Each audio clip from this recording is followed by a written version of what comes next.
Go ahead, take us in, Grant. I'm not recording yet. We are. Yeah. Are we? Is my right. Welcome to Bones, Twigs and Wigs. Damn, baby. The podcast about music. Sometimes. All right, ladies and gentlemen, welcome back to another episode of Bones, Twigs and Wigs with me, Grant, or Wigs. We've got Stephen. Hello. AKA Twigs. Hello, Stephen. Hello. Hello, Stephen. Hello. What are you doing? Where's the fucking chimney? Hey. Sorry. And Johnny, AKA Bones. See that we did it reverse order this time. What up? What up, Johnny? How's everyone doing? Well, for me, it's the morning, so I imagine for you guys, it's nighttime. Yeah. Yeah, it's about 6:45. It's near the witching hour for nighttime. me, so yeah. Yeah. Johnny's Midnight's getting the witching. golden hour right now. You sound getting what? The golden hour. You know, Yeah. for, like photography. He thought you said golden shower, and he got really, really excited. I did too. That's what He I got said. real What? excited. I know. I said what? It's like he was pulling out the leather pants and everything, you know. Plastic table coming out. You know, All right, putting and today, some R&B anyway, music on.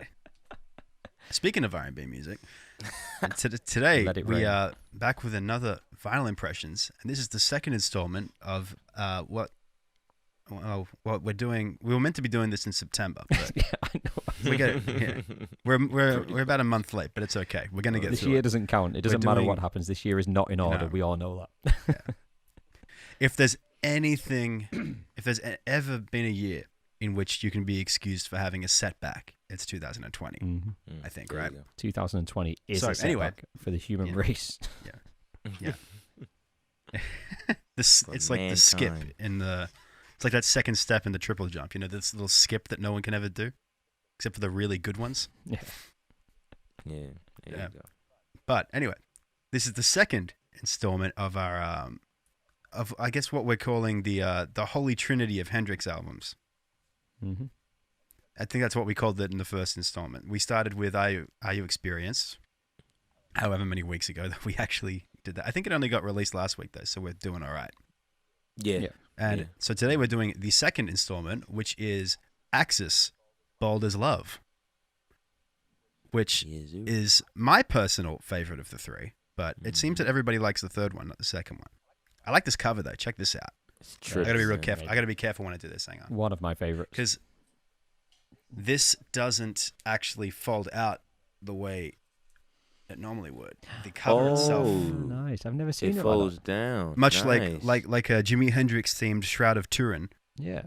Oh, that's dope. but the sleeve comes out over here, so it's kind of I say it looks Nah. cool, but storing actually it, it when you're damages storing it, things. it'd be Yeah. like this Yeah. on its side. It's very weird.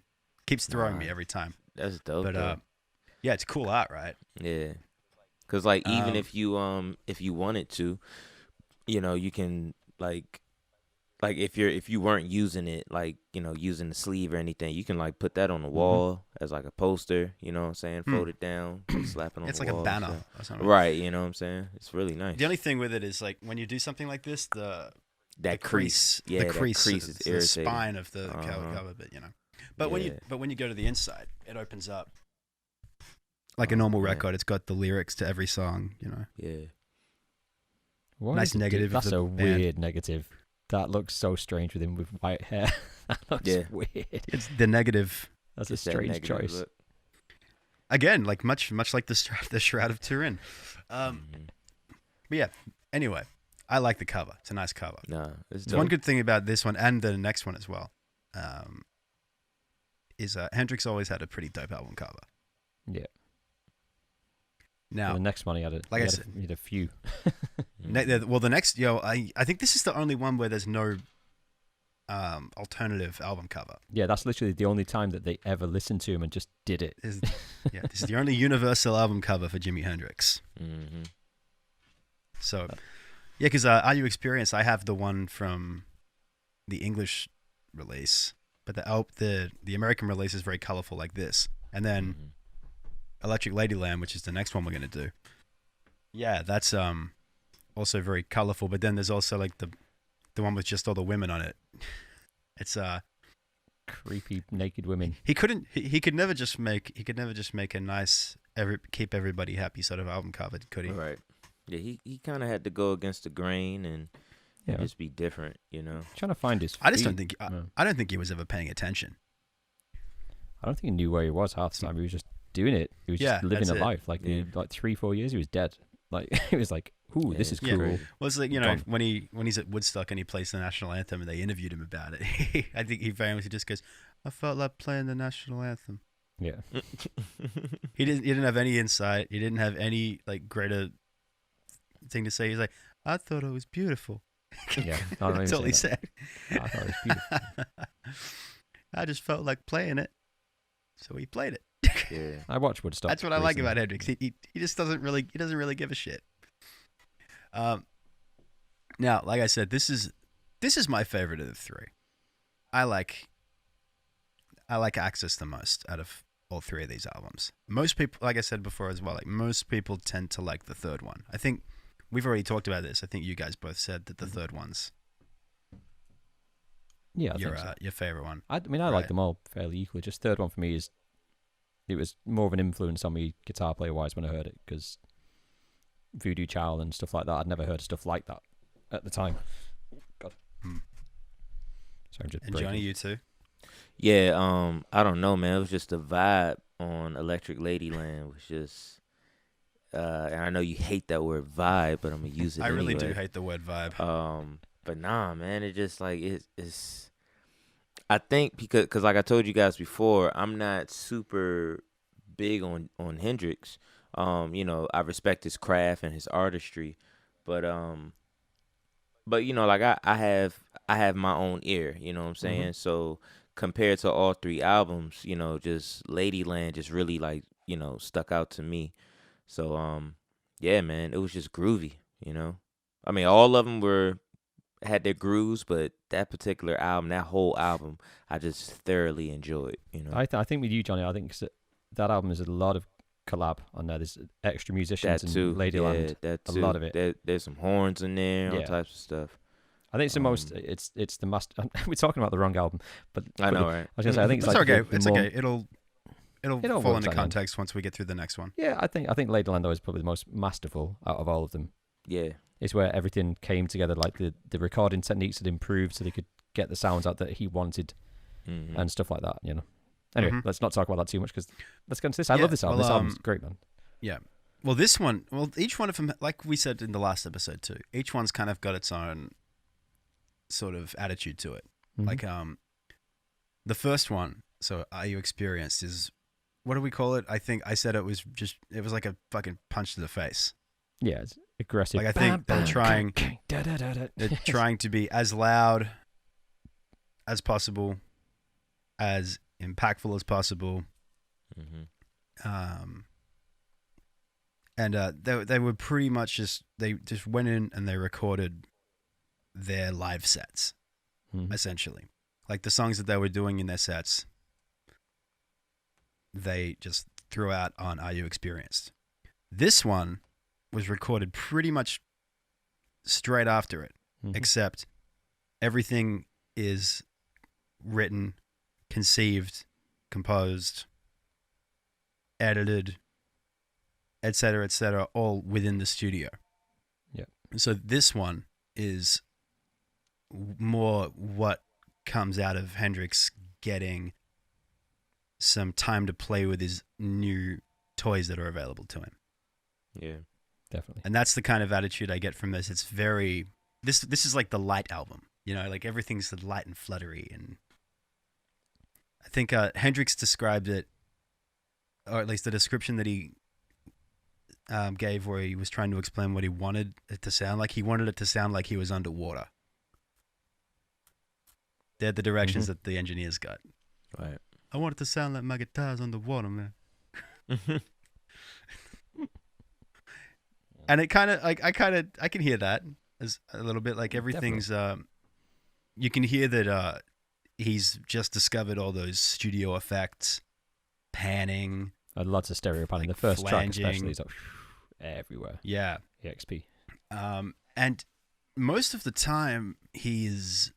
like the vocals are mixed so strangely, right? They're very off in the distance.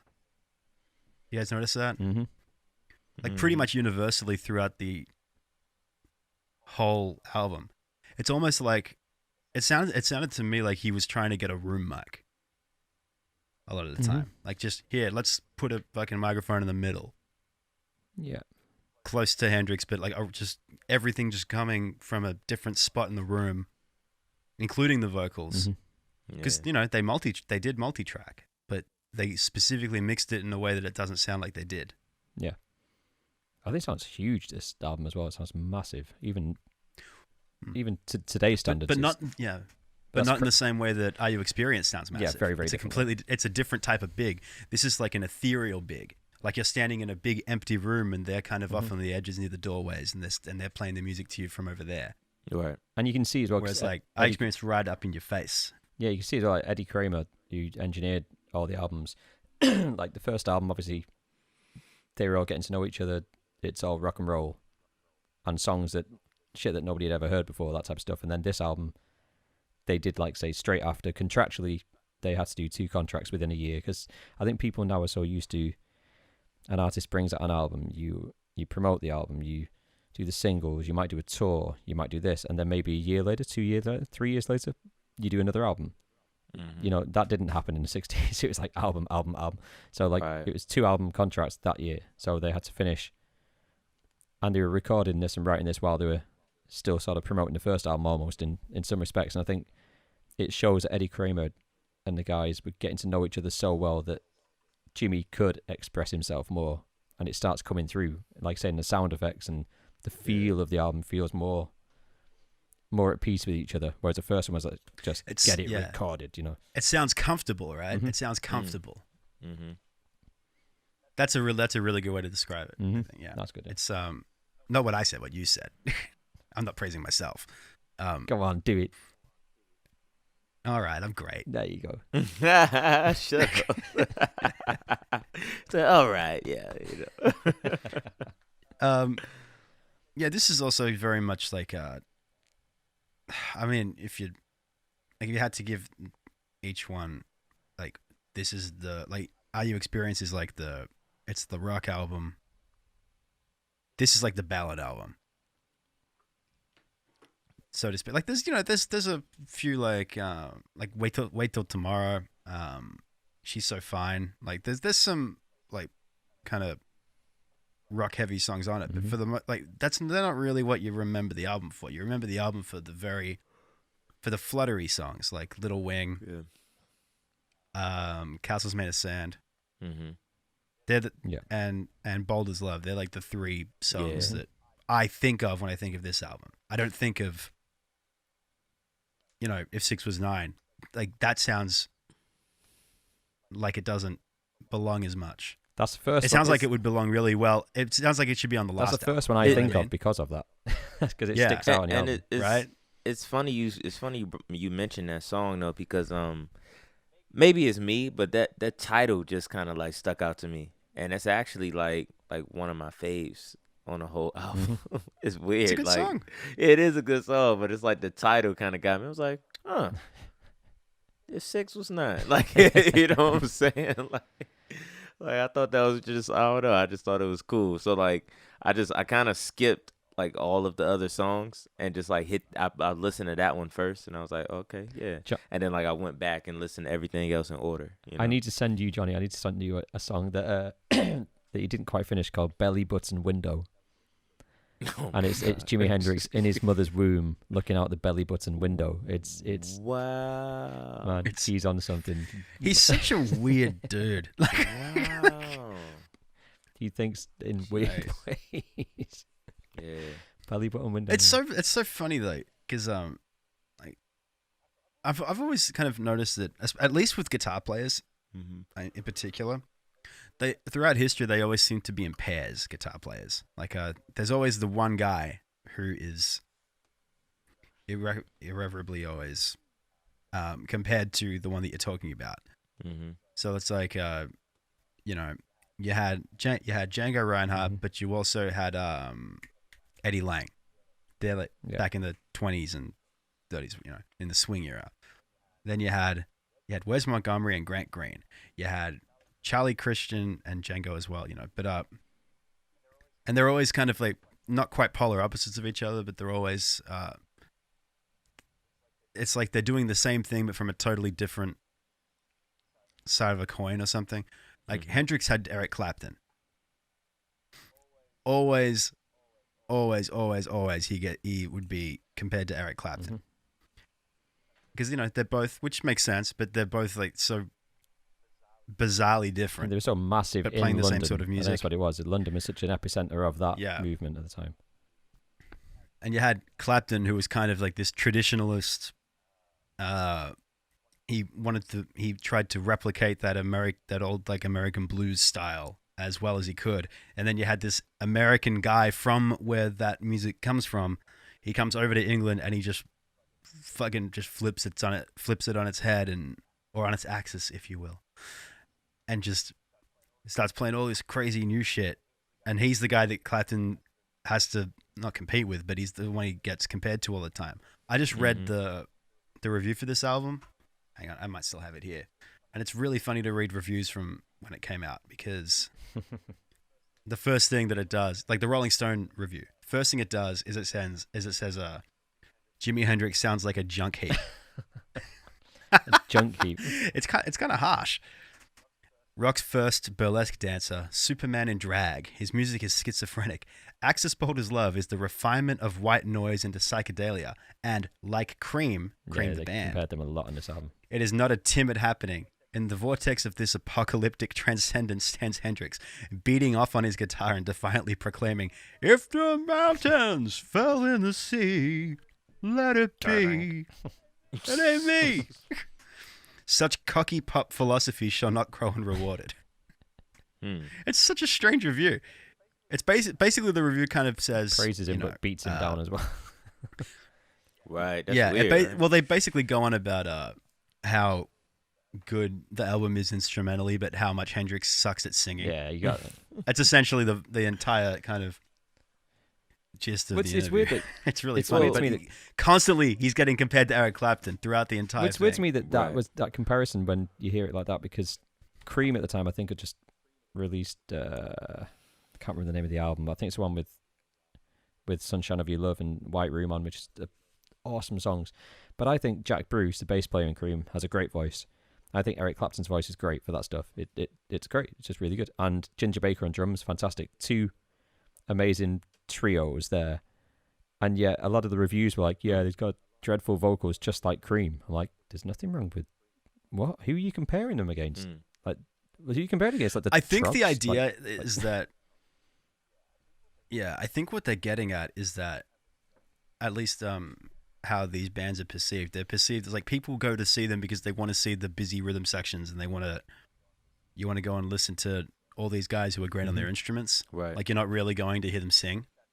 I think that's what they're getting at, but they seem very I suppose harsh. it is before punk, so it's before the movement of punk, which is literally like Right. anybody can do this. If it sounds shit, the worse the better in some respects. It's just about we're making something. So it's still in the time of beautiful vocalists, the Aretha Franklins of the world and stuff. So Yeah, I suppose. that's true. Very, But, very refined sort of. Like you're still in the Motown era, really. Right, that too. But question, this just brings up I guess like a sidebar really. And you guys would probably know, and you don't have to answer right now, but would you happen to know right offhand any guitar players, like famous guitar players who sing but aren't singers? Who sing Most but of them. aren't singers. What do you mean by Yeah, that? like just like extremely well guitar players that just, can't sing to save their lives, because I mean, like Jimmy really wasn't a singer, you know what I'm saying? But like, is there like anybody else that's like, Brian May can sing a bit. Like he's sang some good songs, Brian May. and like really Jimmy Page awesome on can't sing. guitar? Yeah. Yeah. I just watched a live show of Queen actually yesterday, and I forgot how good they were live. It was like, wow. Yeah, they're great, right? Montreal, we've got to do live like show. Amazing. We have to do a night at the opera at sometimes. Yeah, definitely. At some time. Watching in the future. Queen live on stage. I've got that it's ready like, to go. whoa. What do you mean, like guitar, like who just were hilariously bad at singing? Right. Is that what your question But is? awesome on guitar. You know what I'm saying? Most guitar players Any like other that, artists out there? there's not many that sing like that concentrate so Yeah, I much on think guitar. once you get There's, to once there's a certain level of virtuosity to the guitar player, they tend to hire a singer, you know, or play instrumental music. Right. if you like, listen to the- Steve Vai and Joe Satriani sing, that's not great, but they can Well, sing. Joe Satriani's the answer. He's the answer. Yeah. Joe Satriani's the answer. Flying in a Blue He is an Dream is in my head, atrocious Flying in a Blue singer. Dream. Yeah. Like Joe Satriani is an atrocious singer. He's not out of tune. Um, It just sounds bad. Yeah, he's got this. He's got this. Yeah, it's like pitch speech sort of singing. Like he doesn't. He's never ever in his life thought to work on the timbre of his voice. You could look him up on MTV Unplugged, and he has this song called "I Believe," and he's Yeah, this is he's what I'm playing just the trying to guitar and he's doing his thing. Steve, you could look it up while I'm talking about it. Like, That's what I'm doing. It'd be no. fun to I watch. can't remember it's been so long since. Yeah, Joe Satriani, I Believe. There's another one he has called something about the moon, like a big Yeah, I believe Bad- is Big the Bad song I Moon. was thinking of. bad Oh, moon. God, Yeah, that's but he's like, he's playing this really pretty thing in G on the guitar, and he's like, I believe we can change, and he has terrible lyrics too. It's hilarious. Oh, that's terrible. No, but Nah, but man. his guitar playing is so good, like so Mhm. much better than everybody else's most of the time, that you don't even think about it. You just let him sing the song. Yeah. Hendrix is like that too. Like Hendrix isn't a great singer. Like I watched him live in Maui the other day. Like all these clips from him on YouTube, like live in Maui, and yeah, he's just dreadful. like vocally, he's just. But that's But what I'm, you don't. that's But what you I'm don't care saying. because. But it's part of his. It's part of his thing. It's like Right, he's like not his meant to. sound and He just kind of everything. he's Yeah. playing and he's going mental and everything's messy and kind of like cacophonic. Because And his guitar and then he's playing like, is like crazy. Yo, Right. you're happy. Like say, like he doesn't. Right. Half the time he doesn't even make it to the mic. It's not Right, about. Right. I wanna take you home. How do you know? Got me. Oh, It's more about yeah. the music. Yeah. Yeah. Coming to get you. Yeah, it's well, there's an attitude to it. It's this Axis is kind of I can't find the live. album No, where it's he sings much nicer. Mm-hmm. Like he's definitely put a lot more time into the vocals on this album. Yeah. But it's Well, still man. very much, like that sort of just barely getting to the microphone because you're playing all that pretty guitar playing stuff. Like you listen to Little Wing and it's like, well, she's walking through the cloud, and when he stops to sing something pretty, he always stops playing guitar. Right. You You ever notice that? Like when he Yeah. plays Little Wing, well, she's walking, and he's doing a trill, so the vocal line is very short. Right. And when he goes through the clouds, Mm-hmm. right. Right. With the circus smile, running wild, guitar lick. Mm-hmm. 'Cause BB that- King was the same. BB King could never sing and play at the same time. Yeah, and that brings up another question too. The only musician that I know of right off the top of my head that could play some very complex stuff on an instrument as well as sing at the same time is Nina Simone. You know, I'm not gonna lie. Part of me thought you were just gonna say me. oh no. I thought you were gonna make some hilarious. I thought you were gonna make some hilarious point, like No. I mean, Grant has to do it all the time. But No, and Grant would have just sat there and said, "Yeah, you got that right. Yeah." Mhm." Like I wouldn't even get a thank you. Like it'd be like, "Yeah, you're right, yeah, I'm great. Yeah, I'm you're the right. man." Yeah. Uh-huh, Wait, Nina Simone. Yeah, Nina Simone. When she's playing, Um, she's great. Yeah, she's Aretha playing as well, piano. actually. Aretha playing piano can be quite complex. Not as Yeah. complex, but Yeah, I I mean, had to. Piano I- players tend to be pretty busy while they sing, though. Like Harry Connick Jr. is a great example of someone who's like virtuosic on both. Right. And that's the point that I'm trying to make. Like, you got to think about the music that they're playing as well as what they're singing, and you got to see them live and see how they're actually doing it. Like if you watch Nina live, she's playing all this crazy stuff, left hand and right hand, and she's singing at the same time. Mm-hmm. And like, hearing it on like a record, you think it's like, oh yeah, Nina's got somebody playing piano for her while she's singing, and it's like, no, like that's all her. You know what I'm saying? Like she's using like all parts of her brain at the same time, man. Yeah, But she was a freak of nature, you know. I think that most people, you could learn how to play anything while you're singing. Yeah, but There's at nothing the stopping same- you from being able to do it. right, but I'm talking more about the complexity of what you're playing while you're Yeah, singing. but there's no limit to it. Like you just practice. Oh yeah. There's nothing that you're doing when you're playing music that isn't an acquired talent. Mm-hmm. So like that's what I mean. Like this whole like thing about like guys like Hendrix and B.B. King not Mhm. playing very much while they're singing. Right. I don't think that has anything to do with How ability. great they or are, anything. or No, I think it's just they never bothered to try and and work it out. practice. They just well, They I just definitely do it. don't think Hendrix would have practiced that stuff at all. Like there's Yeah. no way. I think he Mhm. just got up on stage and just like winged it. And you know why? That sort of stuff. You know why? Because it's all about the vibe, man. It is a vibe, man. It's all about the vibe. You get up there and you vibe out. BB didn't even play chords, man. Look at his BB just played a face. few notes. Yeah, I mean, BB had the same chord progressions and stuff over and over. BB again. just went bing, bing, every now and again, then did a bit of a Yeah, solo. Yeah, yeah. But he revolutionized quintuplets. Yeah, And I can tell BB King one note. You hear one note, you're like, yeah, it's BB. yeah. This one. Mhm. That's the one. That high B flat, yeah. Mm-hmm. It's always B But flat. his though. solos, man. His solos are like vicious though. Right, And just sitting back, just watching him like sit down in the chair, sitting at guitar Getting on fat that about a minute, on yeah. that fat belly. He's just like going off, man. Dang, You ever man, see him wrestling- in there's a great one of him at like Eric Clapton's Crossroads Festival. He does this. Oh, he comes yeah. out for this one song on that DVD, and he does "Rock Me, Baby," mm-hmm. Mhm. and he's just sitting there, and he's sitting there with like Lucille at him. He's like, "Rock me, baby," and he does the thing, and then when he gets to the last line, he goes, "Like my back ain't got no Yeah. bone," and he like gyrates around in the chair. I don't know why. I think it's the fact that he's like 80 years old Yeah, and he's doing that. There's something very funny about it. yeah. Man. Rest Sounds in good though. peace. Like B.B. King could sing his ass off. He's a great Oh, yeah. blues singer. BB's Yeah. legend, BB. Just a note, Yeah. I'm playing something complex and singing.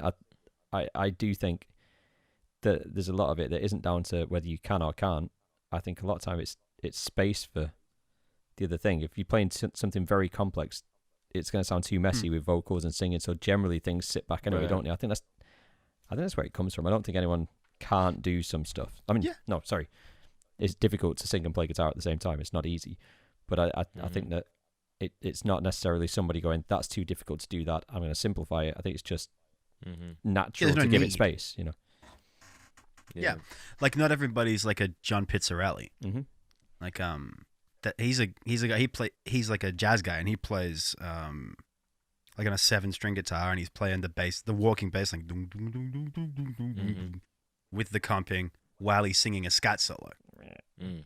But that's his gimmick. Like Right. that's his I'd say that. that's why people you go to see him do this crazy shit. Mhm. But he only does that for a couple of songs. Most of the time he's just playing in his trio. But is And he he's just going is chink, chink, ka-chink, is he chink while he scatting sings to this. like? Is he scatting to like what he's playing? Like he's like No. mimicking- He's Okay, playing 'cause he plays a walking bass. He plays comping with the chords. Oh. And he's while he's scatting doing at that, the same time. he's scatting like a Yeah. really complicated jazz lines. But No, that's what's up. Cause you know you got some but of he's those guitar practiced players. doing but he's practiced doing that. Like once you Right. and he's played the songs for 50 years or whatever. So it's Yeah. just stuff that he does. It's not something you generally worry about because normally Mhm. you've got a band. Normally, and like Steven just said, normally you've got the idea of the guitar playing a like solo line is always in response to the vocal line that you've just sung. Yeah. That's that blues mentality. Mm-hmm. And that, for the most part, people that are playing tend to be doing that. And the rest of the time, they're just playing like block chords or something static because Yeah. you don't want to be focusing on what they're doing. You want to focus on the lyrics and the melody. Yeah, so I would imagine. So it's not necessarily the dexterity or the skill of the player. Hmm. It's the fact that we can only listen to so much. We can only take so much orally in. Hey, that's the wrong word and the wrong term. We understood. Orally is through the all mouth. good. You don't listen through your mouth, do you, Stephen? No, you don't, Stephen. But yeah, there's only so much you can take audibly. Audibly, yeah. There you go. Oh, we So, yeah, changed the so- word. There we go. Yeah. So anyway, back to the record because I don't want to start talking about oral stuff because it could go anywhere. It's an interesting thing to talk about, though. Yeah, definitely. It's the yeah, wrong I don't know. podcast. I guess the answer is that it's probably a little bit gimmicky Mm-hmm. like to do what you're mean? talking about. Yeah. To do something really complicated. Hmm. I mean, yeah, definitely it is, especially for music lovers and musicians who are also listeners, because that's the first thing we're going to notice is like, wow, like, listen how complex the instrument is, and then, or vice versa, listen to how complex the vocals are Mm-hmm. compared to, the instrument. And it's definitely a gimmick because it's going to, grab your attention. You're gonna be It's like, very oh, heavy snap, metal. I was You going to know, say there's like, lots of the heavy playing metal complex riffs, stuff. Playing complex stuff while you sing is very James Hetfield. Like very. I was singing Machine Head, 100%. They Well, yeah, 800 different riffs in one song. Yeah. We're going to Yeah, do a Machine Head but- album at some point. We're going to do it at some point. Yeah. Yeah. Well, yeah. It's. Please. I love Machine Head. I love Machine Head. Head. I want to see Johnny listen to some Machine Head, man. That's what I want to see. I'm down, man. Y'all know I listen to everything. Man, Rob Flynn. I love Rob Um, Flynn. Yeah. But yeah, man, you guys want to get into top threes? Yeah. Yeah. I You want to start, Johnny, as the newbie to the album? Yeah, man. Let's see. So like I said, I gotta say, if 6 was 9, that was pretty cool to me. Is that the one with the really long pause? There's one song. It's on the first side of the album. It's either that or Ain't No Talent. But yeah, I think it's 6 was 9. This is I was kinda the thinking use of awkward space is hilarious. Yeah, in one I of was them. kind of thinking Ain't No Telling, but I'm gonna choose Wait Until Tomorrow. I just like Fuck the yeah. the feel and like when it goes into like the chorus, those background vocals. You heard John Mayer do that song? No, I haven't. John Mayer released an album, the John Mayer Trio. Mm-hmm. We can't hear you, Steve. We can't. I know. Yeah. Just playing the riff. The riff's awesome at the beginning. Yeah, it's groovy, man, and it's just kind of like bright sounding, and it Yeah. just sounds like the summer of whenever this album came out. I was gonna say it's probably You the know what I'm closest saying? to the music that was happening all over at that time. It's like Yeah. the Isley Brothers, things like that. It's It's well like feel placed to it. in Yeah, it's it just well it- placed in the album too. Yeah, Mhm. yeah, it's like After that lengthy poem, Mhm. essentially that opens it up, yeah, like it's the like radio interview, then it's- Up from the Skies, which uh-huh. is very like lots and lots and lots and lots and lots of poetic lyrics. and then over now we're very gonna kinda brighten mellow, this and then- thing up. Yeah. Standing It's good. Yeah, I was feeling it. outside. I was feeling it. Garden. I do want to mention. I'm not gonna say it's one of my faves, but I do want to mention EXP. Man, Yeah. that was weird. You talk about like a weird opening, but it was very interesting, very Yeah. experimental. Definitely.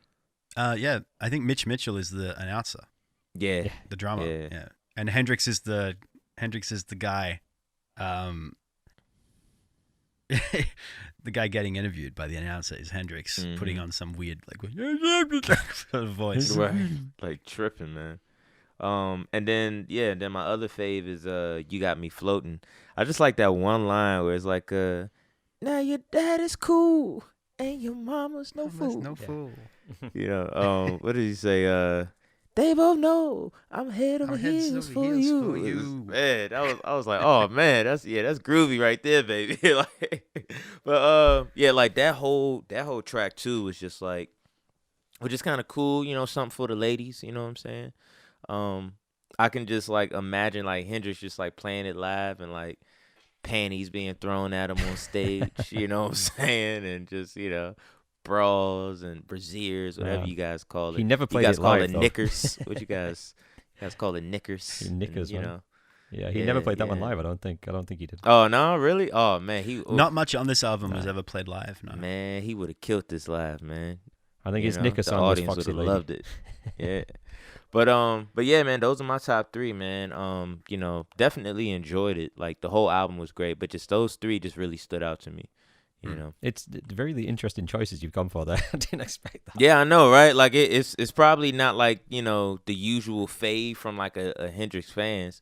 But I think wait until tomorrow would be a pretty common answer. Yeah. But the other two maybe not. yeah, the other 2, I don't know. It's just like certain, you know, I always let like little. It's just like the little things that just kind of uniquely stand out to me. And then Oh, you said a 6 was 9, right?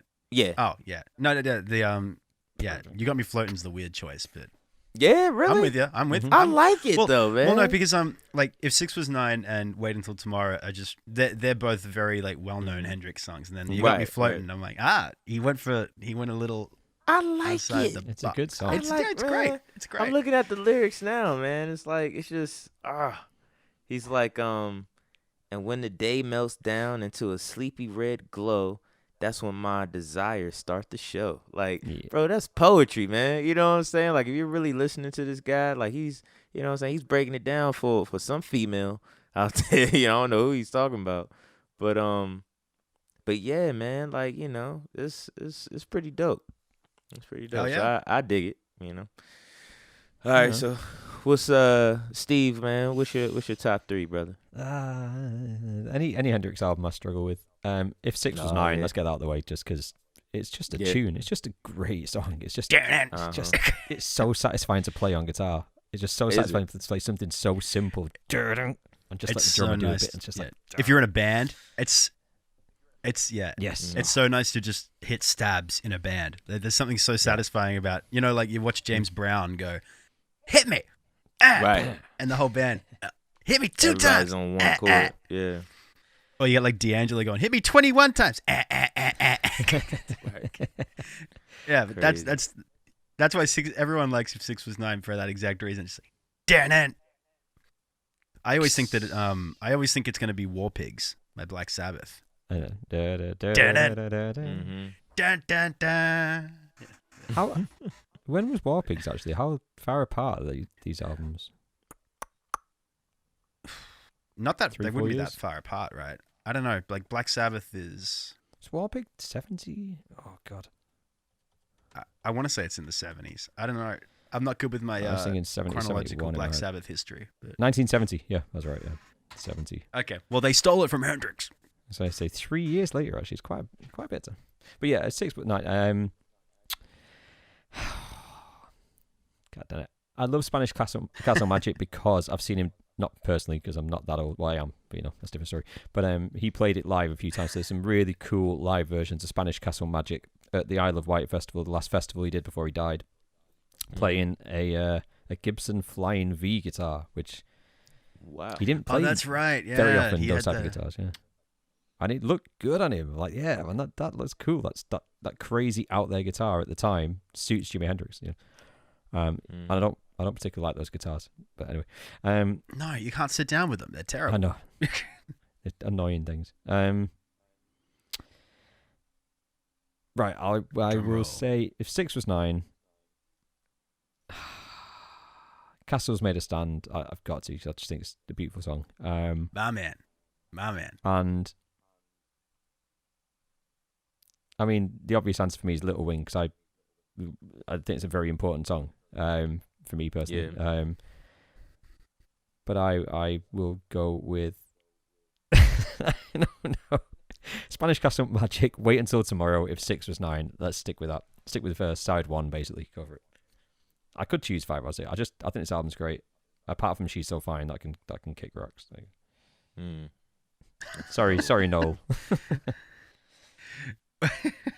Noel Redding's song is Wait, just so bad. wait, which one can kick rocks? You say She's So Fine. Yeah, I just can't deal with Noel Redding's You don't like songs. that one? No, I struggle with it. Do you not like it for the same reason that I didn't like that thing on Band of Gypsies? What was your reason? I can't Because remember. I think it was Machine Gun that I got annoyed with. No, there was I can't even remember anymore. There was the fucking bass player or the drummer just kept scat singing all Oh, the it's time. No, it's I know which one you mean. Yeah, Yeah. it annoyed the shit out of me. Yeah. Do you not like She's So Fine that much because is it Mitchell that's playing that's singing the song? I think Or is it? it's Redding singing, isn't it? But I think it's Mitchell. Yeah, I think it's Redding, yeah.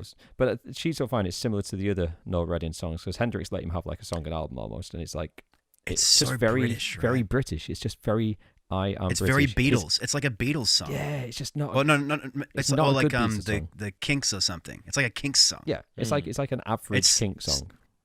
It's so out of place. The lyrics aren't just so very overtly good. The British vocals rock. are shit.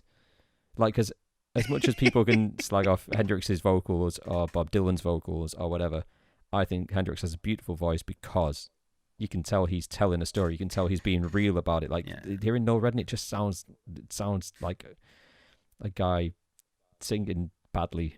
I just don't nothing like his lyrics don't come across well to me at all. I mean, it's all personal choice, I suppose, but yeah, I'm just. I understand. I understand where you're coming from.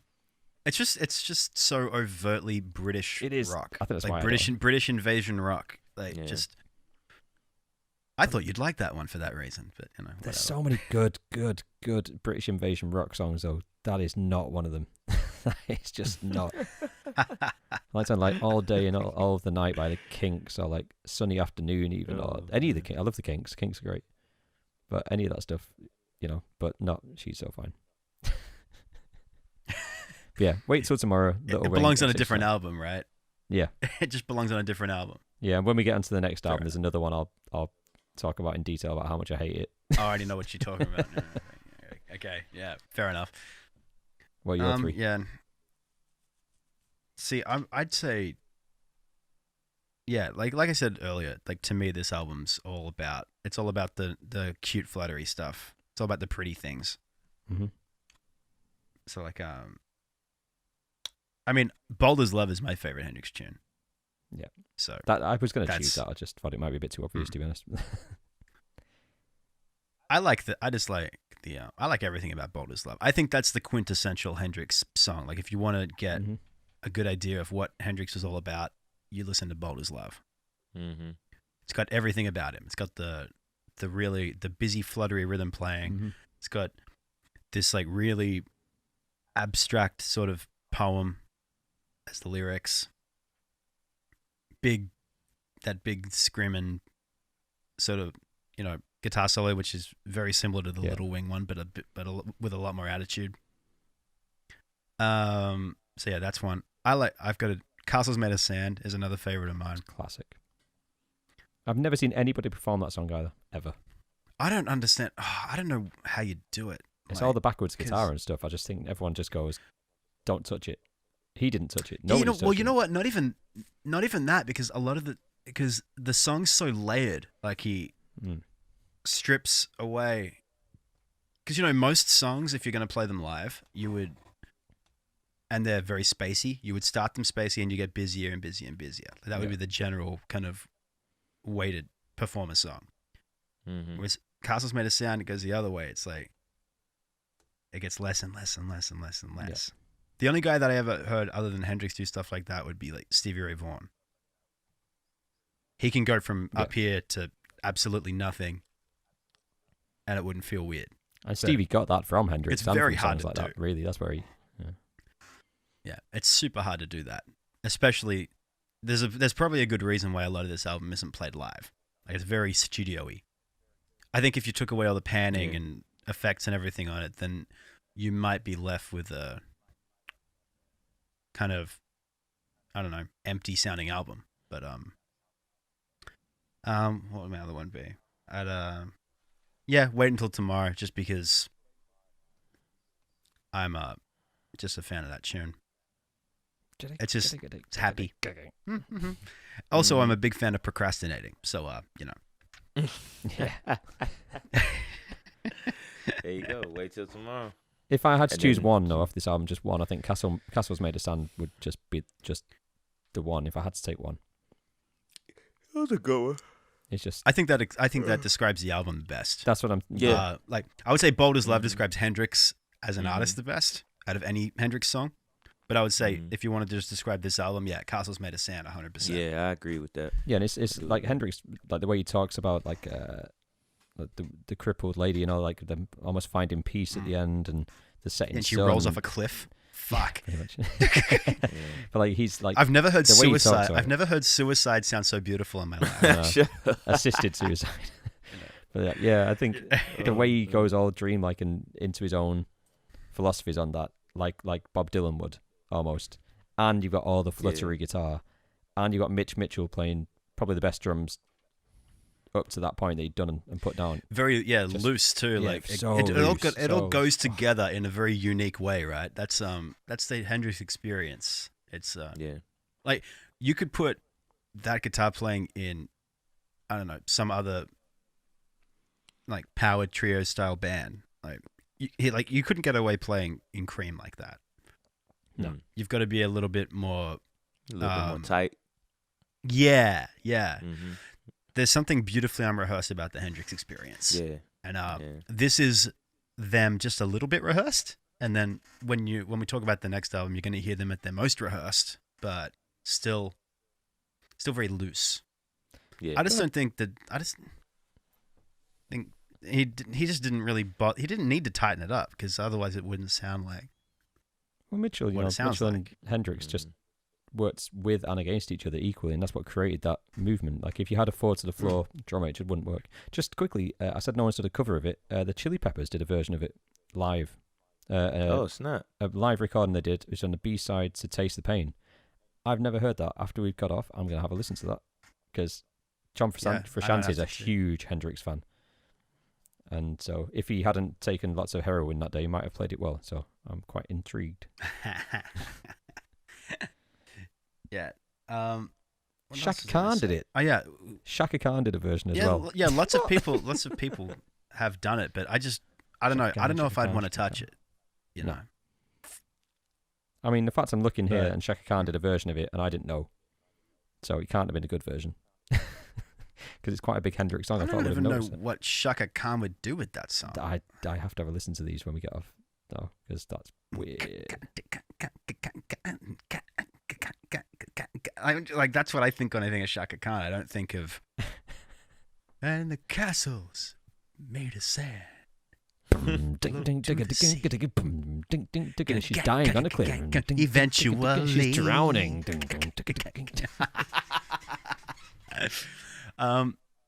Yeah. What else was I going to say about this? Oh yeah. This is how you know that it's a little bit more rehearsed. Not every song fades out. You remember how we talked about in the Mhm. last album? Every song fades out. Right. Like there's no rehearsed ending. This album, the tunes are at least talked about before they play them a little bit, and you can tell. Like there's a little bit more structure going on, but there's still a lot of fade outs. It's a big thing with Jimi Hendrix is that the songs never end. Yeah. And live, they also sometimes never ended. Yeah, they just start throwing things around, and then it's like, oh, it's over, I guess. Yes, like we got one more song for you. We've just done one. It's okay. Yeah, Yeah, No, good album though. That's Hendrix for you, though, man.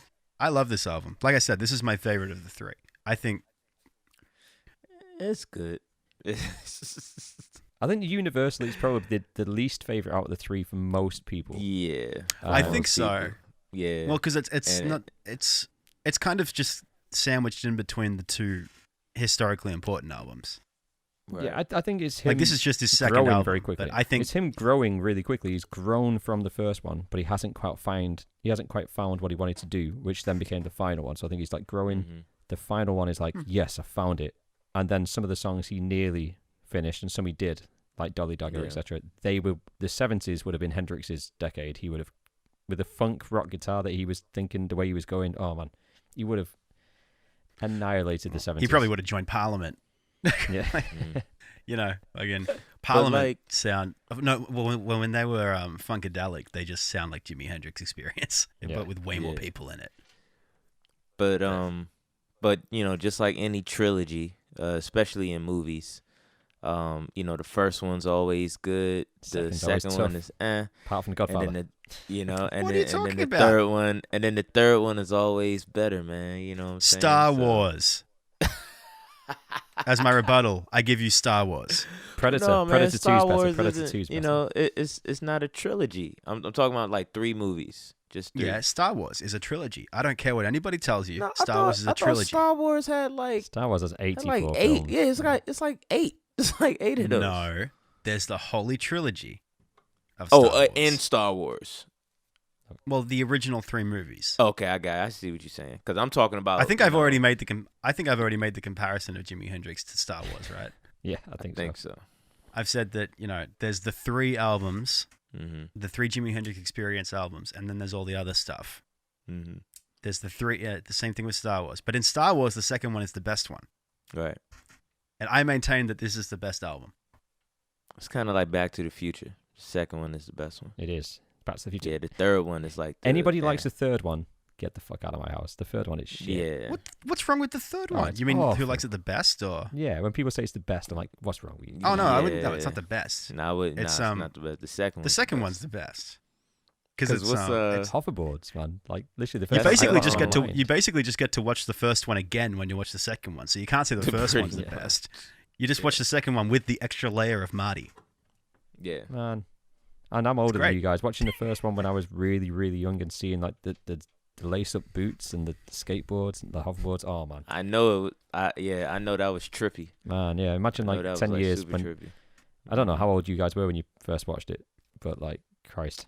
When I Man, first watched it, there was nothing to like- compare it to. Yeah, I was like 8. I was like 8, 9, and even still, like it was like trippy, like hoverboards and automatic laces. Like, yeah.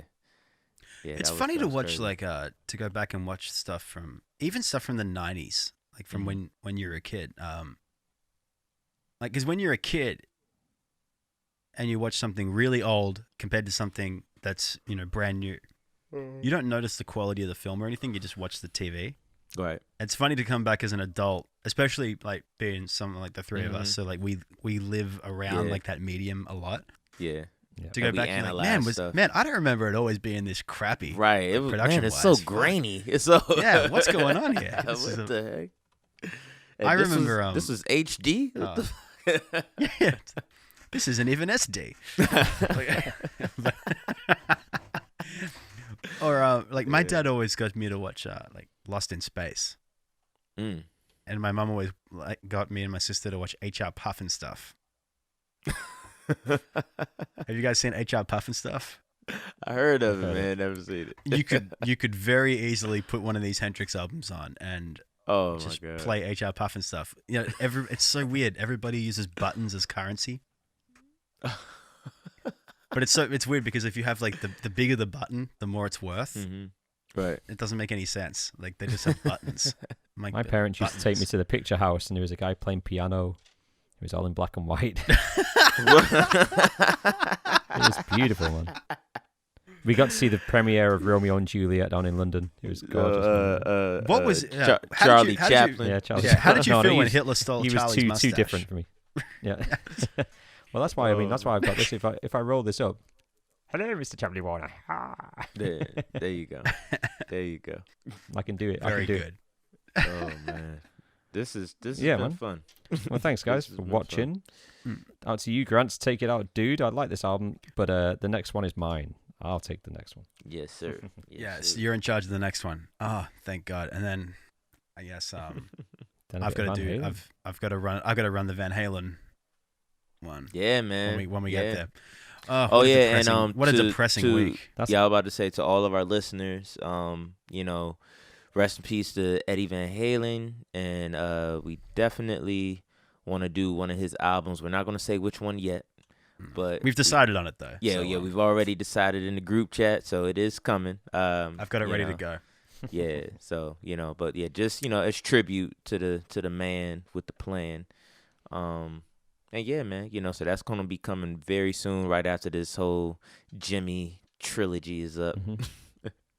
Once again, 2020. You can forgive us for procrastinating. Right. Yeah. Right. Every day changes shit. I won't even get There into you what's go. happened to me in the last week, but yeah, every day something goes wrong and something changes. Nah, that sounds like me, man. Mm. It ain't just you. But we've got our health. Mm. That's the main thing. Some Oh, people yeah. don't. So, Amen. which is more than we can say for a lot of people That's and world yeah. leaders and whatnot. Right. Anyway. It's been Wait, fun. what? Did you just say world leaders? I did. Oh, you bastard. I He's just not a noticed leader. that. He's not I a just just snuck it noticed in that. there. That's cool. If any of man. our leaders don't like political stuff, I apologize. But Donald Trump is a fucking fucktard. Sorry, I apologize. Oh my God. I don't Jesus really Christ. apologize. I think you're a bit harsh, Stephen. I know what you think, but yeah, go and vote. I don't think. I take great pride in my ignorance. Yeah. And I feel like the world would be a better place if we all just chilled out and listened to some Hendrix, Agreed. which is exactly what the Agreed, three of us son. are doing this week. Agreed. Yes, sir. Yes, sir. But anyway, so this has been Axis Bold as Love, Mm-hmm. the Empire Strikes Back of the Jimi Hendrix Experience trilogy, if you will. At least if you ask me. Yeah. If you ask these two, it's more like the third Back to the Future. Anyway,